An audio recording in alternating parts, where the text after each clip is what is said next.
sedang sholat duha bersama anaknya yang SD. Telepon bunyi, "Ring, Dek, Ibu sedang apa?" "Sedang sholat duha, Bu." Aduh, bahagia. Allah Akbar. Karena tetangga jadi tahu. Selesai sholat, "Anak baik, anak pinter, Ibu sayang." Karena bahagia, tetangga jadi tahu. Suatu saat sholat asar, 5:30. Sedang sholat, telepon bunyi. "Kering, Ibu ada?" "Nak, ada." Tong, tegang. Lagi sholat nih. "Sedang apa?" "Sedang sholat asar, Tante." Selesai, kamu ngomong. Berarti dia lebih sibuk dengan diketahui orang daripada diketahui Allah. Tidak ada yang lebih pahit dari berharapnya hati kepada Allah. Allahumma aftah lana hikmataka ya Allah.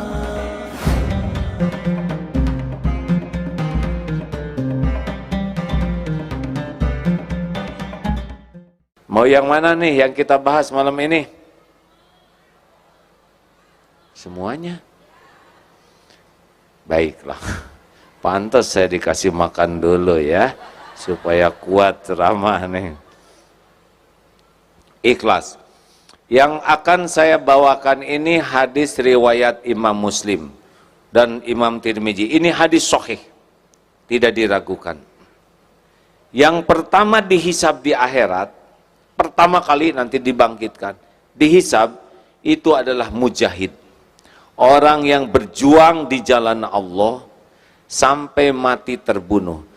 Ditampakkan nikmat oleh Allah dan ditanya, apa yang kau ditampakkan nikmat dan dia mengakuinya, apa yang kau lakukan?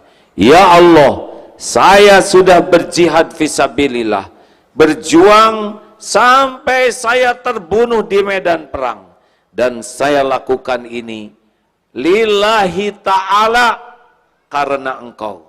Lalu Allah berfirman, kadzabta, dusta kamu, bohong kamu. Kamu berjuang bukan karena Allah, tapi kamu berjuang karena ingin dianggap pemberani, dan sudah engkau dapatkan sebutan itu. Di akhirat ternyata diseret dalam keadaan tertelungkup menjadi ahli neraka. Dengar ini hadirin, tidak kurang perjuangannya untuk Islam, tidak kurang pengorbanannya, dia sampai mati di medan perang. Tidak kurang pengakuannya, dia ngomong tuh lillahi ta'ala. Tetapi Allah tidak bisa dibohongi. Wa huwa alimum bidatis sudur. Allah tahu isi hati. Ternyata Allah berfirman, engkau berjuang bukan karena Allah, tapi engkau berjuang ingin dianggap pemberani, dan sudah engkau dapatkan. Ternyata sehebat apapun berjuang, sehebat apapun berkorban, bahkan sampai mati walaupun mengakui, tapi hatinya sibuk mencari kedudukan di sisi makhluk, sirna amalnya. Jelas hadirin? Bukan kurang perjuangannya, bukan kurang pengorbanannya, bukan kurang pengakuannya, yang kurang cuma satu saja. Apanya? Hatinya. Lebih senang dengan pujian manusia daripada ingin diterima amalnya oleh Allah. Pegang ini hadirin, ini mutlak. Kalau saya baca hadis ini serius sekali. Mengapa? Karena yang kedua dihisab adalah yang belajar agama dan mengajarkannya, seperti Ustadz Abdul Somad, Ustadz Adi Hidayat, Ustadz yang lain. Ya, pasti Agim. Saudara nggak kuat ya, saya pengen dihisab yang kedua. Belajar agama dan mengajarkannya, belajar Quran dan membacanya.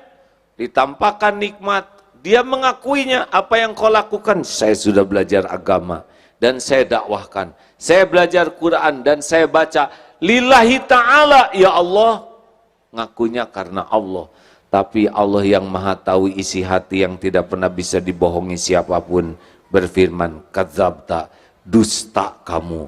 Engkau belajar agama dan berdakwah karena ingin disebut alim, orang berilmu.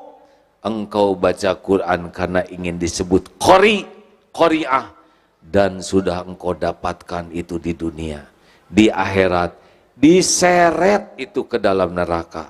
Tidak kurang ilmunya, tidak kurang dakwahnya, tidak kurang bacaan Qur'annya, yang kurang satu saja. Apanya? Niatnya. Bukan mencari keridhaan Allah, tapi cari pujian manusia. Hilang itu semua pahala. Dan yang terakhir adalah orang yang dermawan. Sedekah kemana-mana. Ketika ditanya, apa yang kau lakukan? Saya sedekah. Apapun yang kau cintai, saya sedekah. Kadzabta, dusta kamu. Engkau sedekah karena ingin disebut dermawan. Dan sudah engkau dapatkan pujian itu. Dan ternyata diseret ke neraka. Bukan kurang sedekahnya. Yang kurang cuma satu saja. Apanya? Niatnya. Lebih sibuk ingin pujian manusia, lebih sibuk ingin kedudukan di sisi manusia. Kenapa Allah begitu marah? Karena dia menggunakan amal hak Allah tapi untuk dipuji manusia. Bu, mana yang bahaya? Wanita ingin kelihatan cantik atau wanita ingin kelihatan solehah? Mana yang lebih bahaya?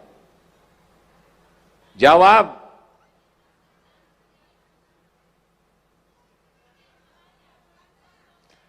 Wanita ingin kelihatan cantik ya normal.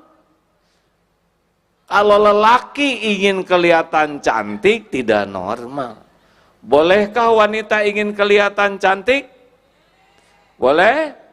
Untuk siapa? Jawab. Suami siapa?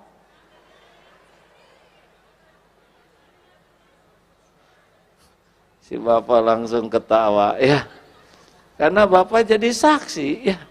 Istri mau ke undangan stakar kebek dandan, pulang dari undangan, giliran ketemu khusus bersama suami, dibuka kerudung, rambut terwig, pensil alis di sini, bulu mata jadi bulu hidung palsu. Hadirin, kalau ingin kelihatan cantik masih urusan dunia, tapi ingin kelihatan solehah sudah pakai amalan akhirat. Ini sedikit saja rahasia ikhlas. Apa sih ikhlas? Al-Bayyinah ayat 5, a'udzubillahi minasyaitonirrajim, wa ma umiru illa liya'budullaha mukhlishina lahud-din al-ayam. Allah tidak memerintahkan kita kecuali ikhlas, murni ikhlasnya. Maukah diberi susu murni yang gratis 2 liter sehari? Jawab. Tapi dicampur dengan kotoran sapi 1 sendok. Mau? Yang benar, Bu. Sesendok kecil saja. Yang betul. Seujung sendok kecil. Dikoceklah, ibu nggak usah tahu, nggak mau. Itu dia aja nggak mau, ya. Nah, sedangkan syirik, inna syirka la zulmun azim. Menyekutukan Allah itu adalah kezoliman yang sangat besar. Nih latihannya supaya ikhlas. Ikhlas itu seperti apa? Puk, puk, puk, puk. Seperti jantung berdetak tiap saat, berdegup tiap waktu, tidak pernah menonjolkan diri. Yang sibuk menonjolkan diri adalah ambeien, jerawat, bisul, tumor, tidak ada yang enak. Makanya orang-orang yang overacting, sibuk ingin menonjolkan diri, pasti tidak enak hidupnya. Ikhlas itu seperti akar pohon, menyerap hujam ke tanah, menyerap sari-satri pati, mengokohkan, pohon kokoh, rindang, berbunga, berbuah. Orang memuji pohon, padahal semua jerih payah akar. Betul? Atau seperti gula, mungkin sudah viral. Kopi kurang manis, yang disalahkan siapa? Kurang gula nih. Disalahkan gula. Kopi terlalu manis, yang disalahkan siapa? Kebanyakan gula nih. Giliran kopi enak, siapa yang dipuji? Ini kopi mantep bener. Tapi giliran penyakit baru disebut penyakit gula nih. Gitu. Tapi gula tetap saja manis, bener? Dia nggak dendam. 5 latihan jadi orang ikhlas. 1, jangan selalu ingin diketahui orang amal kita. Amal fardu, sunnahnya orang lain tahu. Sholat, ke masjid, lagi apa tuh, mau kemana? Mau ke masjid mas, ayo kita ke masjid, boleh. Itu bukan riya, itu dakwah. Bayar zakat, saya mau bayar zakat nih, itu bagus. Dibuat orang lain tahu, karena itu dakwah. Syukuran haji, dengan niat agar orang lain tahu ini undangan dari Allah, boleh. Tetapi amal sunnah, tidak harus semua orang lain tahu. Tidak harus segala diposting. Jam 3 malam, bangun, langsung posting. Bangun sahabatku, bangun. Sepertiga malam terakhir, saat mustajab. Broadcast, benarkah membangunkan orang atau pengumuman? Ingin dianggap ahli tahajud, sedang dia sendiri tidak sholat, karena terus saya buka WA. Sahur, posting, thread, selamat saum Senin Kemis sahabatku yang baik. Ingatlah hanya Allah yang tahu, thread. Baca Quran, Allahu Akbar, Allahu Akbar. Ya Allah, hanya dengan pertolonganmu. Walaupun tanggal 16 sudah 20 juz, cetret. Kenapa diumumkan? Orang-orang yang sibuk dengan postingan, padahal amal-amal yang tidak harus orang lain tahu, ciri-ciri itu. Belajar merahasiakan amal, sebagaimana merahasiakan aib. Punya aib tidak? Ditutup-tutupi. Harus ada amal yang kita tutup-tutupi. Kalau semua amal diketahui orang, berarti memang sibuk dengan penilaian orang. Boleh ada yang diketahui, tapi lebih banyak amal sunnah yang tidak diketahui. Di TV Malaysia pernah terlihat ibu-ibu sholat duha. Sedang sholat duha bersama anaknya yang SD. Telepon bunyi, "Ning, Dek, ibu sedang apa?" "Sedang sholat duha, Bu." Aduh, bahagia. Allah Akbar. Karena tetangga jadi tahu. Selesai sholat, "Anak baik, anak pinter, ibu sayang." Karena bahagia, tetangga jadi tahu. Suatu saat sholat maghrib, sholat asar, 5:30. Sedang sholat, telepon bunyi. "Kering, ibu ada nak?" "Ada." Tong, tegang. Lagi sholat nih. "Sedang apa?" "Sedang sholat asar, tante." Selesai, kamu ngomong. Berarti dia lebih sibuk dengan diketahui orang daripada diketahui Allah. 2, jangan selalu ingin dilihat orang. Ada orang, tidak ada orang, bagi orang ikhlas sama, bagi orang tidak ikhlas tidak sama. Ada orang bagus, tidak ada orang tidak bagus. Ini ciri-ciri ini. Kalau sholat sendiri, gesit. Allahu Akbar. Allahu Akbar. Allahu Akbar. Allahu Akbar. Allahu Akbar. Attahiyatun barakatuh salawatu. Astagfirullahaladzim. Astagfirullah. Assalamualaikum. Assalamualaikum. Tidak ada orang. Gesit, tangkas. Giliran ada orang, Allahu Akbar. Bismillahirrahmanirrahim. Allah. Subhanallah, cukup nih, udah agak lama ya. Udah agak lama nih, cukup ya. Sami Allah. Acting. Lagi sholat sendiri tahajud. Sedih. Tapi ada suami. Ya Rabb, tolonglah keluarga kami. Air mata dibiarkan mengalir. Padahal itu sisa menguap. Tapi diatur supaya ini acting. Gak diterima. Hati-hati. Ada orang, tidak ada orang, sama atau tidak. Kalau ada orang baik, tidak ada orang tidak baik, ciri-ciri itu. Tidak ikhlas. 3.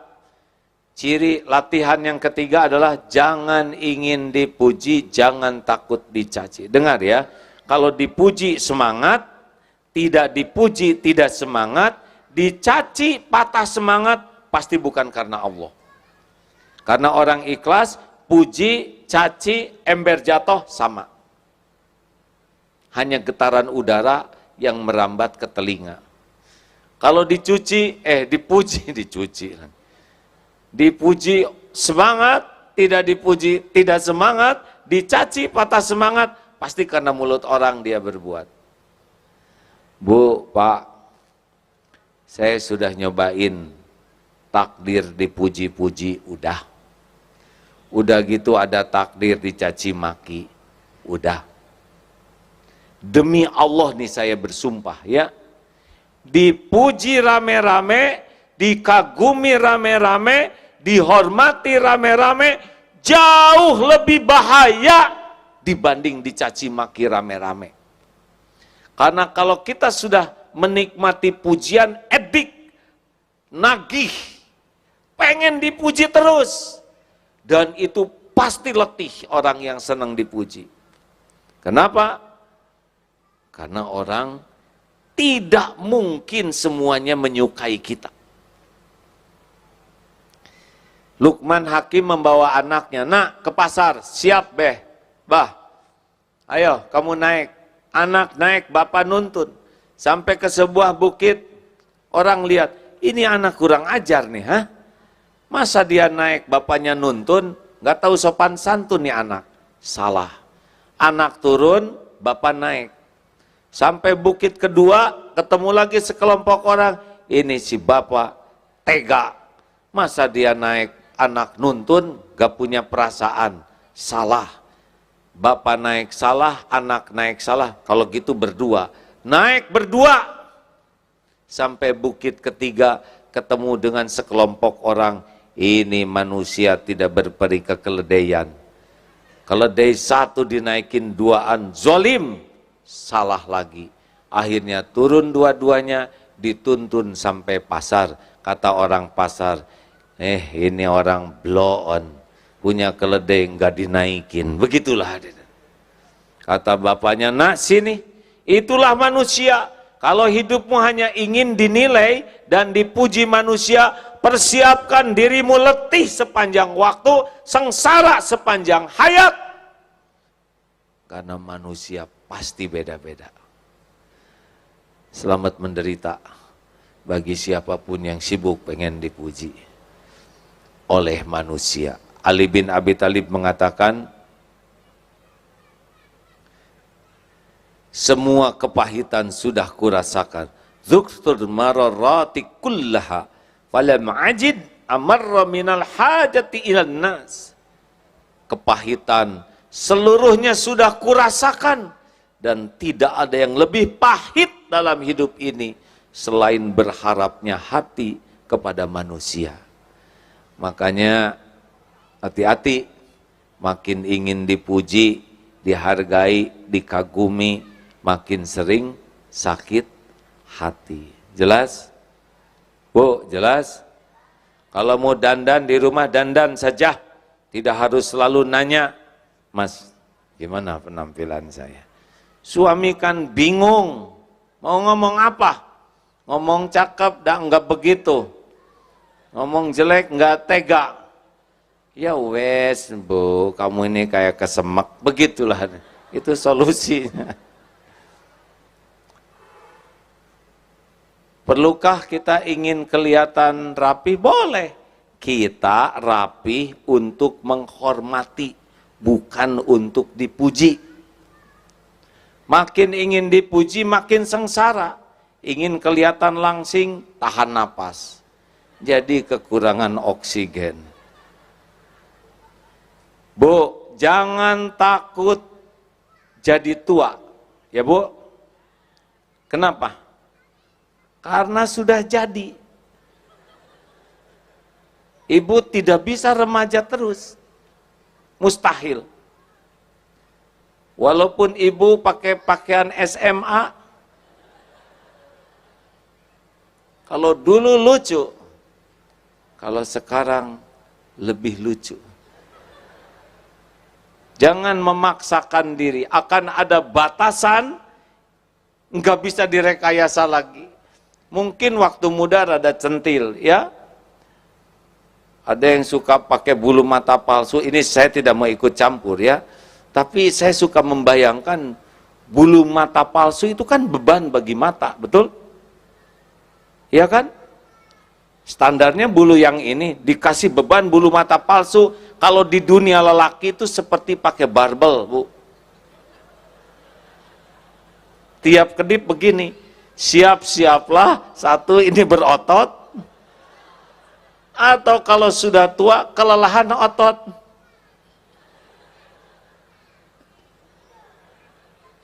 Bisa jadi merem terus, nggak kuat ngangkat. Kenapa sih harus pakai bulu mata palsu, bulu hidung palsu? Hidup penuh kepalsuan begitu. Untuk dipuji siapa? Mau dipuji Allah, gak mungkin pakai kepalsuan, ya. Just the way you are. Apa artinya? Dilarang merokok. 4. Jangan ingin dihargai. Makin ingin dihargai, makin sakit hati. Jangan merasa spesial. Saya ini orang penting. Saya ini orang berjasa. Saya ini orang, makin ingin dihargai, makin sering sakit hati. Orang yang menuntut dihargai, biasanya yang tidak punya harga. Iya kan? Yang tidak ada harganya ingin dihargai. Yang punya harga bisa menghargai. Hadirin sekalian, mengapa kita dihargai orang lain saat ini? Penyebabnya cuma satu, karena Allah masih menutupi aib, dosa, kejelekan, dan kekurangan kita. Benar? Benar? Kenapa A'agim Abdullah Gimnastiar diundang ke sini dan didengar oleh saudara-saudara? Tahu sebabnya? Sebab Allah Subhanahu wa Ta'ala yang Maha tahu siapa orang ini yang sebenarnya masih menutupi aibnya, dosanya, kekurangannya, kejelekannya, sehingga saudara mau dengar. Daripada kita sibuk menikmati pujian, lebih baik kita sibuk dengan apa yang Allah tahu tentang kita. Itulah tekniknya, supaya kita tidak tamak terhadap penghargaan orang. Hati-hati hadirin. Saya cerita sedikit ya. Saya ini takdirnya anak prajurit. Ayah saya seorang tentara, perwira tentara, TNI. Bisa membayangkan betapa beratnya jadi seorang komandan. Karena komandan di tentara ataupun di polisi pasti dihormat. Sebab bawahannya dilatih dan digaji untuk menghormat. Mau enek, mau sebel juga, begini. Apalagi sedang upacara hormat, apalagi defile hormat, senjata, waduh, sini, sini, sini, Sini, sini.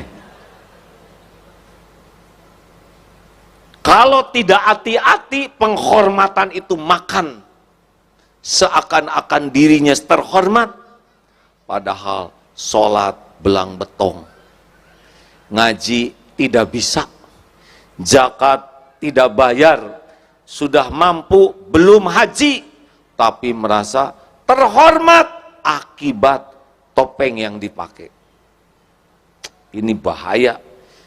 Pensiun masih tetap saya ini mantan komandan. Udah atuh komandan, udah pensiun, gak usah diomongin. Dia itu dulu anak buah saya. Iya udah waktunya habis ya, sabar. Karena post power syndrome, merasa terhormat dengan topeng. Ada lagi yang lebih ngaco. Tidak semua komandan begitu, itu hanya komandan error saja yang ketipu topeng. Ada juga yang lebih ngaco, adalah istri komandan. Suaminya kolonel, istrinya ngadak-ngadak jadi jenderal. Padahal daftar enggak, seleksi enggak, latihan enggak, di kantor juga enggak jelas kerjanya, tapi galaknya lebih daripada suaminya. Ini tertipu oleh casing suami. Kamu mengganggu rumah tangga saya, hah? Ini suami saya, waduh galak. Pernah lihat yang di airport, kemudian seorang istri pensiunan jenderal yang marah-marah nggak mau diperiksa, apa salahnya diperiksa, ya kan? Oh, ini adalah ciri-ciri orang yang tamak terhadap penghargaan. Udah mah bukan dirinya yang jenderal, suaminya juga pensiun. Kenapa istri lebih galak? Tertipu oleh ingin dihargai. Ada yang lebih ngaco lagi, anak komandan. Di sekolah nilainya butut, kelakuan jelek, tapi galaknya lebih dari ayahnya.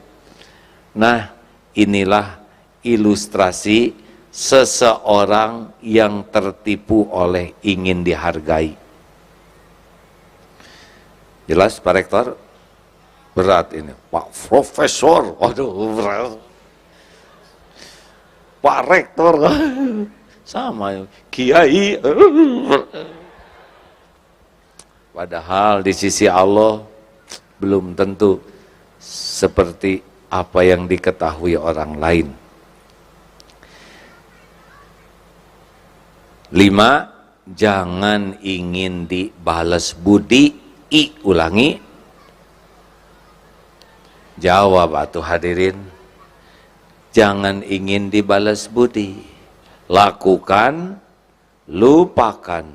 Lakukan, lupakan. Lakukan, lakukan. Perlukah kita mengingat-ingat jasa baik kita? Jawab. Enak tidak kalau kita ingat jasa kita? Hati jadi bahagia atau jadi nyesek? Jawab. Kalau kita mengingat jasa kita, hati jadi bahagia atau jadi gelisah? Jadi enak atau tidak enak? Nah, itu ciri-ciri salah tuh. Perlukah kita menyebut-nyebut jasa baik? Perlu tidak?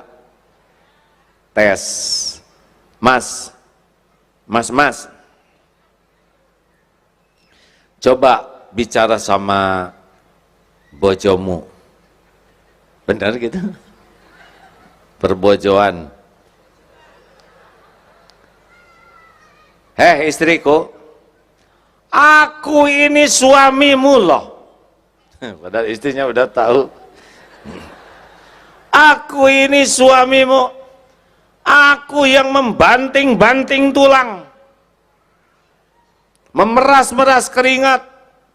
Ini rumah aku yang siapkan untuk kalian, hah? Kalian pakai dempul, lipstik, apa itu aku yang beliin. Kalian makan segala dikunyah, jalan kuliah, aku yang siapkan. Jalan-jalan pakai mobil tak beliin, bensin aku yang siapkan. Saya nih suamimu yang berjuang untuk kalian. Dengar ya, kalau ada suami berbicara begitu, bagaimana perasaan ibu? Bahagia atau enek, Bu? yang jelas, Bu.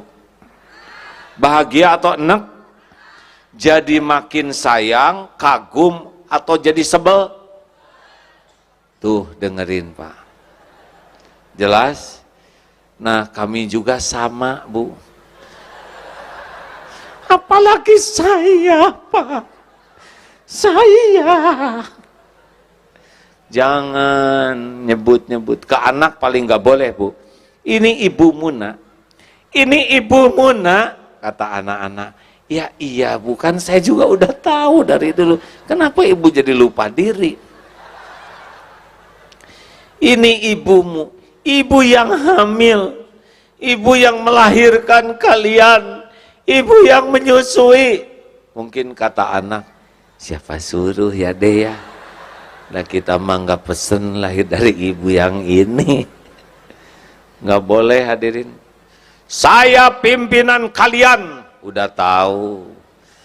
Dengan kepemimpinan saya itu siapa? Hah? Bingung akhirnya. Udahlah, kalau mau bahagia, lakukan, lupakan. Jadilah seperti matahari, hanya memberi, tak harap kembali bagai sang surya menyinari bumi.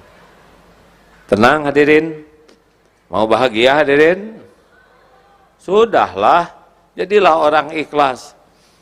Gimana supaya ikhlas? Nih, jawab. Ada orang, tidak ada orang, Allah ada tidak? Yakin? Orang lihat, orang tidak lihat, Allah lihat tidak? Orang tahu, orang tidak tahu, Allah tahu tidak? Apakah setiap perbuatan disaksikan oleh Allah? Apakah setiap amal disaksikan oleh Allah? Yakin? Yakin? Apakah setiap amal ada balasannya? Ada balasannya? Ada balasannya? Mungkinkah ada yang kelupaan Allah membalas? Mungkinkah ada yang terlewat? Mungkinkah ada yang tertukar? Mungkinkah ada yang meleset? Mungkinkah ada yang bisa menghalang-halangi balasan dari Allah? Faman ya'mal mithqala dzarratin khairan yarah wa man ya'mal mithqala dzarratin syarran yarah. Sekecil apapun perbuatan kita, baik buruk, pasti kita akan lihat balasannya. Nah, inilah sebetulnya rahasianya hadirin. Kenapa orang bisa ikhlas? Karena yakin waqafa billahi syahida. Cukuplah Allah yang jadi saksi.